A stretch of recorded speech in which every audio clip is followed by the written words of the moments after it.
Кеш жарық қымбатты көрермендер, шарапатта көруге шақырамыз. Әуелі жаңа жылдарыңыз құтты болсын. Өткен тауық жылын бір жылға қарбалас қызмет жапалы еңбектеріңізбен разы қош аттандырып, жеті қазынадан тербелместей орын алған қасиетті ит жылын жақсы үмітпен қарсы алып жатырсыздар ма? Иә, жаңа дәуірдің жаңа жылы арайлы, қуанышы көлгөсір.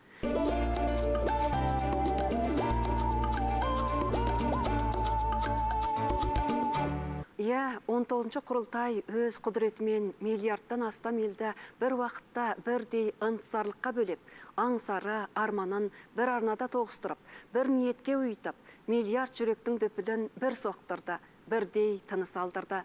Осынау әйгілі 19-шы құрылтай сызып берген ұлы арман жобасынан қазақ қаламгерлері де өз темір қазығын тауып, жолын бағдарлауда. Айталық, Моңғолгүре ауданының тумасы, ақын жазушы Балапан Омарұлы 19-шы құрылтай баяндамасының әдебиет көркемөнерге қозғаушылық күшін, өркендету қуатын зор бағалап, еліміз қазақ әдебиетінің болашағын жарқын мұғдарлайды. Партия 19 құрылтайында басшысы Си Цзиньпин әдебиет көркемөнер қызметі жайында арнаулы тоқталып, қаламгерлер, ақын жазушыларымыз партияны, отанды, халықты жырлау, қаһармандарды жырлау, сара туынды жарату керек деп атап көрсетті. Енді сіздер дәуір жыршысы болып жүрген ақын жазушылар әрине осылай талаптан шығып келе жатырсыздар деп ойлаймын. Енді сіз бір қаламгер ретінде бұдан кейін және де қандай еңбектер істейсіз? Және осы Моңғолгүре ауданының жазушылар одағының жауаптысы ретінде сіздер қандай жұмыстар істеп жатырсыздар? Партиямыздың мемлекеттік 19-шы құрылтайдың нақ майданда Моңғолгүре аудандық жазушылар қоғамының бір бөлім мүшелері ауданға жиналып, нақ майданын көрдік, ашылған күні. Оның кейін енді өздерің білесіңдер, осы 19-шы құрылтайдың баяндамасын үйрену үшін және де Моңғолгүре аудандық әдебиет көркемөнершілер бірлестігінің мүшелері бар 19-шы құрылтайдың баяндамасын үйрендік. Сонымен бірге өзіміздің көзқарастарымызды білдірдік. Мен енді Моңғолгүре аудандық жазушылар қоғамының төрағасы болғаным 2 жыл болды. Төраға деп сайлап қойған.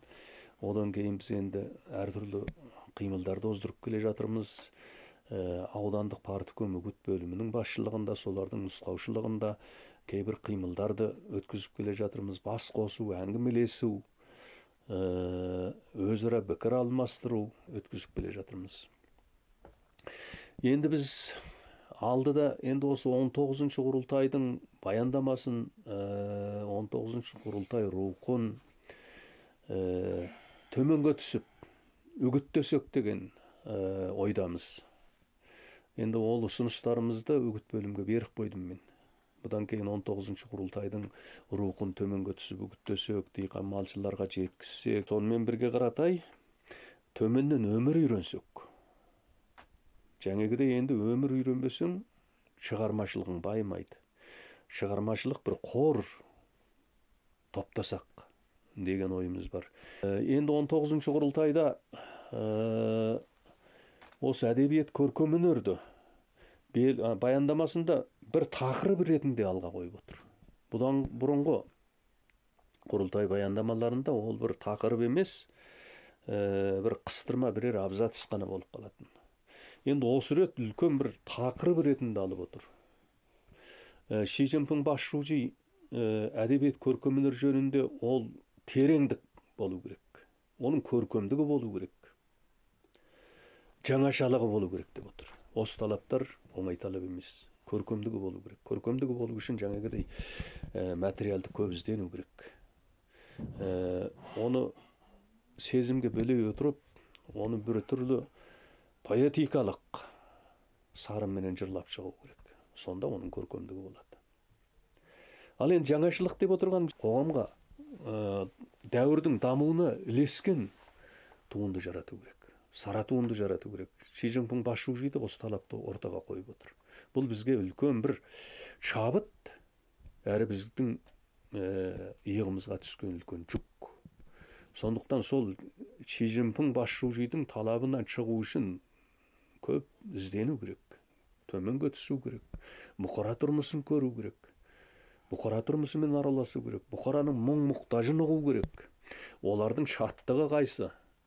Олардың көкейтесті армандары қайсы, осыларды білу керек. Адамдар психологиясын зерттеу керек. Сонда ғана біздің шығармамыз жаңағыдай әлгі сара туынды деген талапқа жақындауы мүмкін.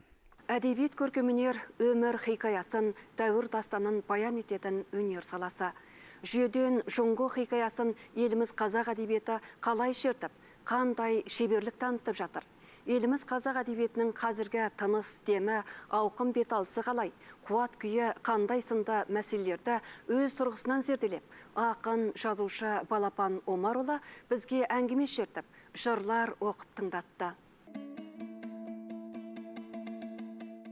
Ақын жазушы Балапан Омарұлы 1952 жылы Моңғолкөре ауданы Сарғоба ауылында дүниеге келген.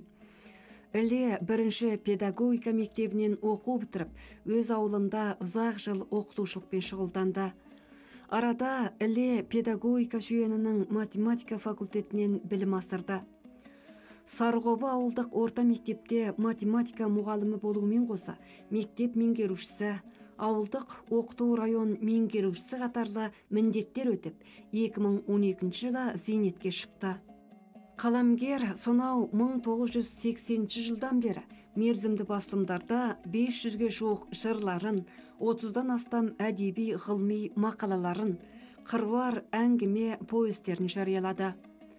Шапағат динамикасы атты әңгіме повестер жинағының авторы. Енді әңгімемізді ең әуелі осы туған ауылыңыздан, балалық шағыңыздан бастасақ, әдебиетке қалай әуестене бастаған едіңіз? Бала шағым мен осы ауылда өтті. Әлі де мен осы ауылда тапжылмай қызметті атқарып, өнен кейінгі демалыстарда да осы жерде өткізіп жатырмын. Отанның тәрбиелеуінде өзіміз өнерге, білімге талпынып өстік. Кішкентайымнан осы әдебиетке құштар болып өстім. Өзімнің анам ол кісі мынау қиса дастандарды жатқа айтып отыратын, сарынды жақсы әңгімелер айтатын. Енді мынау адамгершілік жөнінде көп тәрбие беретін. Әсіресе осы кісінің мынау қиса дастандарынан біздің әдебиетке құштарлығымыз оянды деп ойлаймын. Оның кейін оқуға түскеннен кейін ұстаздарды үлгі тұттық. Біздің енді осы ауылдан шыққан Құрман Әбдікер деген ақын мұғалім болды. Осы кісі сабақ өткенде мынау әдебиет жайлы жақсы әңгімелерді айтып беретін. Шинжаңнан шыққан мықты ақындардың әңгімелерін айтып беретін, баяндарын айтып беретін, ол ақындардың өлеңдерін айтып беретін. Балалық дәуірде біздің әдебиетке құштарлығымыз осындай оянды, осылай туды. Өнен кейін бірте-бірте қалам ұстап, алғашқы жырларымызды, алғашқы енді шимайларымызды барлыққа келтірдік.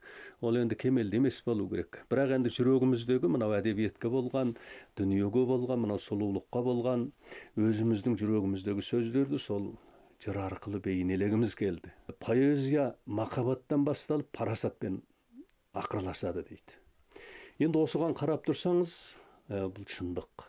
Жазғанымыз әлгі махаббаттан басталады дегеніміз. Жыр енді сол махаббаттан басталған. Бірте-бірте біз енді туған жерді жырладық. Туған жердің өзен көлін жырладық. Адамдардың психологиясын жырладық және махаббат туралы өлеңдер жаза бастадық. Сен жырсың, сен тірліксің, нәзік қалам. Қай кезде ғазалымды жазып болам, ал менші шыр айналған көбелегем, сиқырлы жүрегіңе қазықталған. Бойландым саған, ару ғаламда көп, сен жақтың өшпей қойды санамдағы от. Дығдырып қалам кейде діңкеленіп, сындырып нәзік гүлді аламба деп. Ақын нұрлы ғаламда, сұлу табиғатта өртене сүйіп, сәулелі сезім жібегінен өлең өрнегін осылай кестелеп келеді. Жаңаған енді осы поэзияға ең алғаш қалай бой ұрғандығыңыз жайлы айтып жатырсыз. Енді сіздің жырларыңыз жайлы тоқталатын болсақ, өзара дара стилімен, терең ойлармен халыққа танымал. Енді осы поэзиядан қандай ой түйдіңіз? Поэзия туралы енді мынау ойшылдар әртүрлі пікірлер айтып, бағалар беріп келе жатыр. Мысалы енді поэзия дегеніміз мынау адамдар рухының жалыны дейді ғой енді. Енді әртүрлі айтып келе жатыр. Жүрек түрелі, махаббат мына эле тәтті камыгуу дейт. Мисалы Белинскийдин айткан bir сөзүндө мына поэзия bir тәтті камыгуу дейт. Енді поэзия дегенimiz адамдар түсүндүрүп бере алмайтын Кудайдын жумбагы шығар деп Амангелди кеңшілік осындай поэзияға баға беріпті. Сонда ол бір тылсым дүние, ғаламат бір сезімнің жүректен атқып шыққан, ой дүниемізден шыққан бір түрлі бір жалын болуы мүмкін. Сондықтан да поэзия шексіз, әлемде шексіз, әлем шексіз болады екен, поэзия да шексіз. Оны өрнектеу, оны бейнелеу тәсілі де шексіз болады. Сондықтан мәңгілік деген сөзді поэзияға айтса жарасады деп ойлаймын. Поэзияны киелі сезімге балап, 40 жыл бойы шиырға қалам тербеген ақын әлі де биік талғам, соны сезім, әспетті өрнекке ынтығумен келеді. Балапан Омарұлы прозалық шығармаларында да көркем сезімнің шелсін тартып, асыл ойларды арқау етті. Ғаламдық қиял мен рухани кеңдікке жүлге сап, толғамды ойлар қабатын қалыптастыруға құлшынады. Енді сіздің әңгіме повесттеріңізді халық өте ұнатып оқиды. Шөйден сіздің бейнелеу словыңыздың өзгешелігімен, мәселен, фантазиялық әңгіме повесттеріңіз халықты өте баурайды. Енді осындай шығармашылық ой сізге қалай келді? Әдебиет көркем шығарма, қайткенде ғана халық көңілінен жол алады деп ойлайсыз? Алғаш мен поэзиядан бастадым ғой әдебиетке қатамымды. Кейіндеп мен бір мезет осы прозаға ауыстым. Өйтетін енді поэзия мен прозаның бейнелеу тәсілінде өзгеріс бар. Енді поэзия қысқа, бір шағын лездік сезімді бейнелеп бере алады. Ода тереңдік те бар. Бірақ енді прозаның қамтымы жоғарыда енді. Кең көсілген кейбір ойларды айту үшін поэзия жаңағыдай енді біраз тарлық ету мүмкін. Сондықтан әлгі кең құлашты мәселелерді айту үшін проза керек екен. Соныменен енді кейбір кең құлашты мәселелерді айтқым келді. Соныменен мен алғашында әңгіме жаздым. Жопын үй деген әңгіме жаздым. Бұл жопын үй 2002 жылы Шинжаң қазақ қырғыз әдебиеті бойынша берілетін тұлпар сыйлығына ие болды. Тұлпар сыйлығын алдым. Жопын үйді осы күнге шейін енді адамдар жақсы айтады да, жақсы бағалайды. Енді мен сол тұңғыш тырнақалды туындым, әңгімем. Өнен кейін барып повесттерге, мысалы космостағы көктем, өзің айтып отырғандай космостағы көктем деген бір түрлі фантазиялық повест.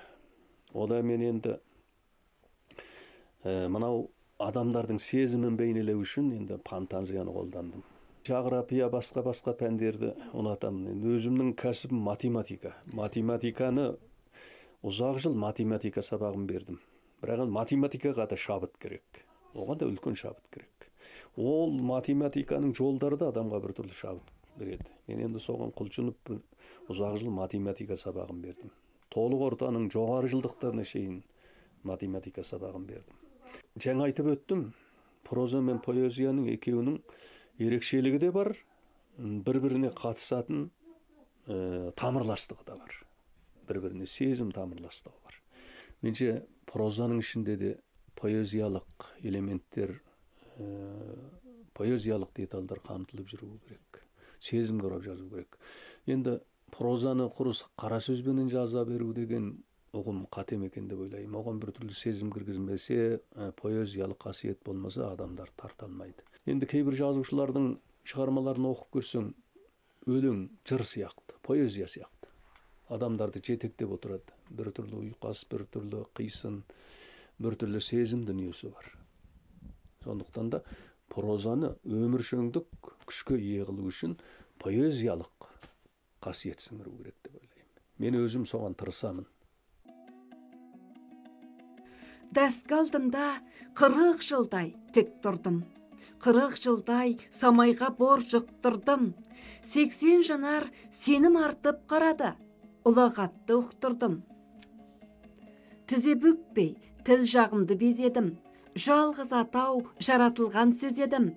Ұстаз деген жалғыз ауыз атымнан ұлылықты сеземін. Жасаймын деп шәкіртіме игілік, кірпігімді май шамғалдым күйдіріп, шешу қиын шежірелі сұрақтар, белгісіздер икіспенен игірік.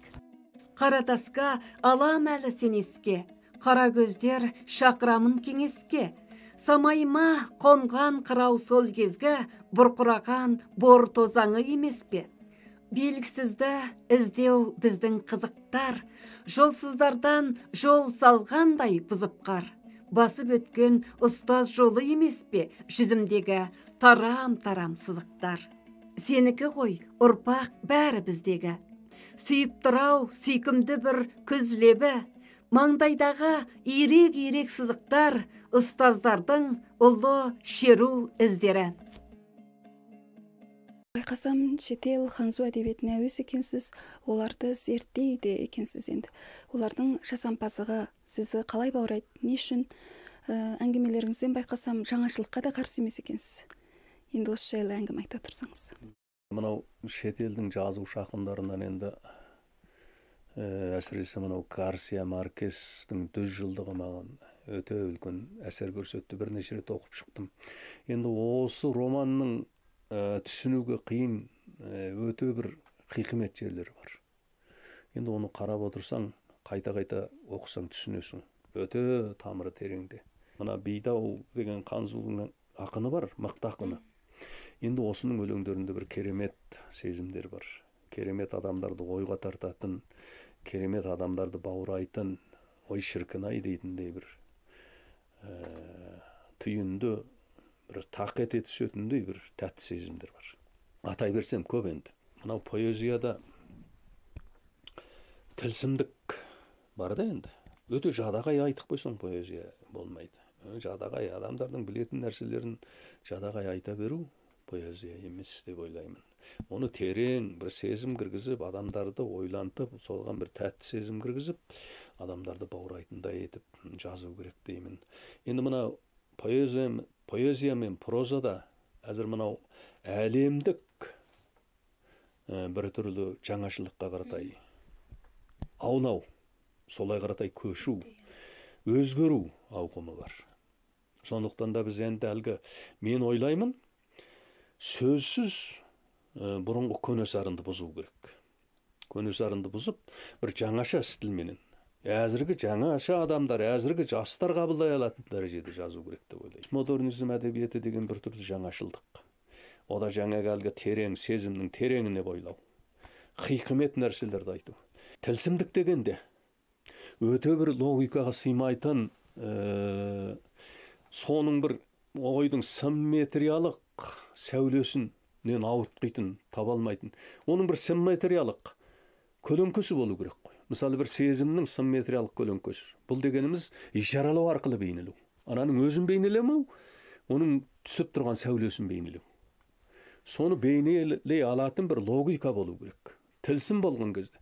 Ал енді әзір тілсім жазамыз деп қай-қайдағы бір лағып кеткен, одан бір ой тумайтын нәрселерді жазса, бұл жаңа тілсімдікке жатпайды. Менше әдебиеттің тілсімдігі бар. Бірақ тілсім боламын деп қиялға қонбайтын, адамдарды баурай алмайтын, адамдар түсінбейтін, шіркін-ай дейтіндей бір сезім тудыра алмайтын өлеңдерді жазу менше әдебиеттің бағытынан ауытқу, ұлттық рухтың бағытынан ауытқу. Ұлттың тамырынан сусындай отырып, соны сол күйден жаңашылдыққа алып кіру керек. Сонда ұлттың рухынан, тамырынан алыстай отырып жаңағыдай лағып кетсек, бұл жақсы әдебиет болмайды деп есептеймін. Шинжаң қазақ-қырғыз әдебиеті бойынша берілетін дүлдүл сыйлығының иегері. Шинжаң қазіргі заман қазақ қаламгерлері томдығына есімі енген ақын, жазушы Балапан Омарұлы осылай ойлы жыр, мәнерлі прозалық еңбектерімен халық жүрегінен орын алған қаламгер. Қаламгер бүгін зейнетте жүрсе де, туған елінің көркем әдебиетіне көшбасшы боп, Моңғолгүре аудандық жазушылар қоғамының төрағасы сынды міндет атқарып келеді. Автордың қаламынан сүбелі туындылар қаулай берсін.